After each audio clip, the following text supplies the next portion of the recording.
भगवान को चंदन तो रोज लगाओ, पर भगवान के माथे से बचा हुआ चंदन हमें अपने माथे पे भी लगाना, तो हमारा स्वरूप भी सुंदर हो जाता है। चंदन की बड़ी महिमा है गुप्ता जी। चंदन रोज लगाने से आदमी को कभी भी अटैक आ सकता नहीं है। ये बड़ी महिमा है। चंदन ठंडा भी होता है और गर्म भी होता है, मौसम के साथ बदलता है। जैसे बादाम ठंडा भी होता है और गर्म भी होता है। रात में गला के खाओ बादाम को तो मई जून में आदमी को ठंडा रखता है, और जनवरी दिसंबर में सेक के खाओ तो आदमी को फुल गर्म रखता है। बादाम 2 प्रकार के गुण हैं, ऐसे चंदन में 2 प्रकार है। ऋतु के साथ में भाव बदलता है। सर्दी हो जाए, लंबे समय बार बार सर्दी होती हो, तो उसे 1 महीने 4 बादाम तवे पर सेक कर गरम गरम खाने चाहिए, और आधा घंटा पानी नहीं पीना चाहिए।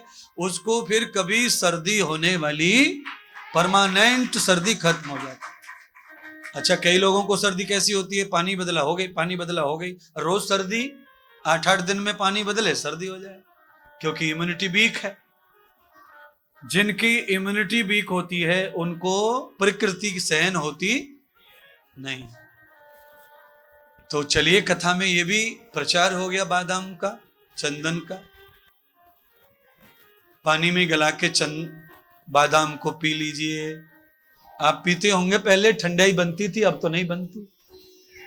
पहले खरबूजे के बीज, सौंफ, काली मिर्ची और बादाम, ये सब गला करके सिल पर पीस कर ठंडा ठंडा कुल कुल, नामी ठंडाई।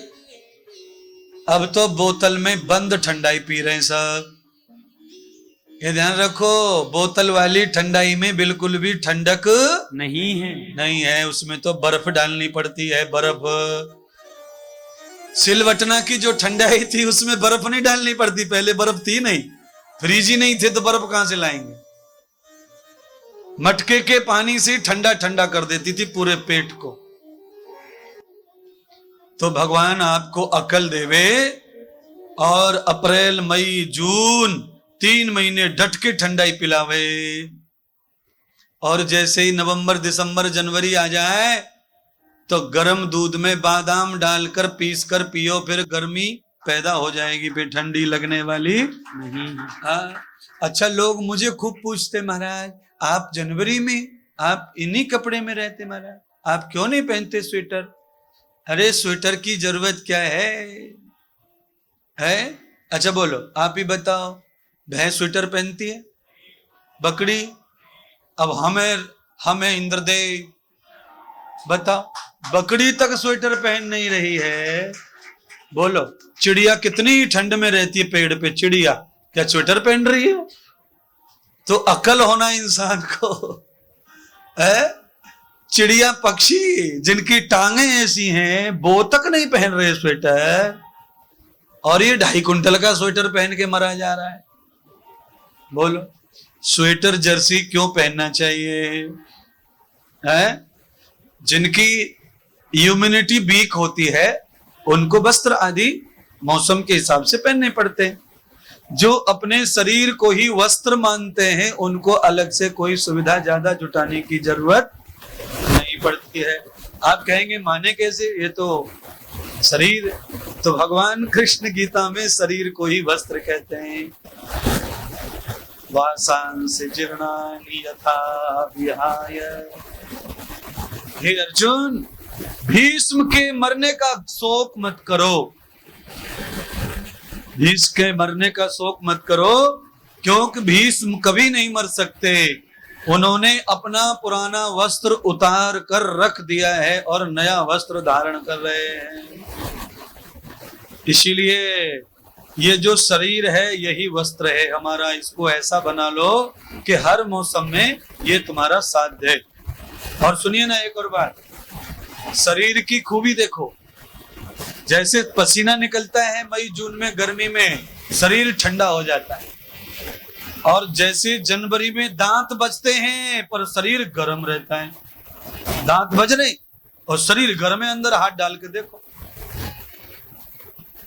पसीना में शरीर ठंडा होता है गर्मियों में। ये तो भगवान ने ऐसा मशीन बनाई है कि मौसम के साथ शरीर स्वयं बदलता है, पर हमने आदत शरीर को गंदी दे दी, इसीलिए फिर तुमको तकलीफ में भी पड़ना पड़ता है। बोलो, जितनी ठंडी पड़े शरीर उतना गर्म होता है। बोलिए और क्या समझाएं,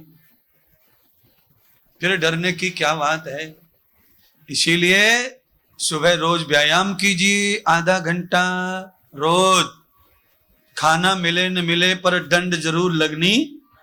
हाँ, जो रोज नियम से प्राणायाम व्यायाम करता है उसको भोजन की भी चिंता नहीं करनी चाहिए, क्योंकि आपका जो शरीर है ये स्वयं ऊर्जा पैदा करता है। इसमें सौर ऊर्जा लगी हुई है। कौन सी ऊर्जा लगी है?